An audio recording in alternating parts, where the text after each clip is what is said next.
O už lovos mes turime drabužinę, antikvarinius baldus ir keliavom į antrą aukštą. Pamatysime, ką mes ten turime. Ko dar nepaminėjau, jog turime projektorių.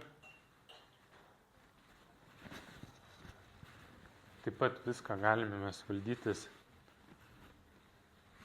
garsu, kubeliu ar telefonu.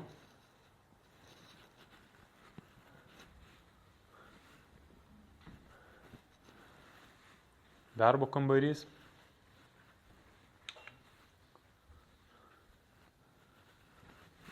Drabužinė.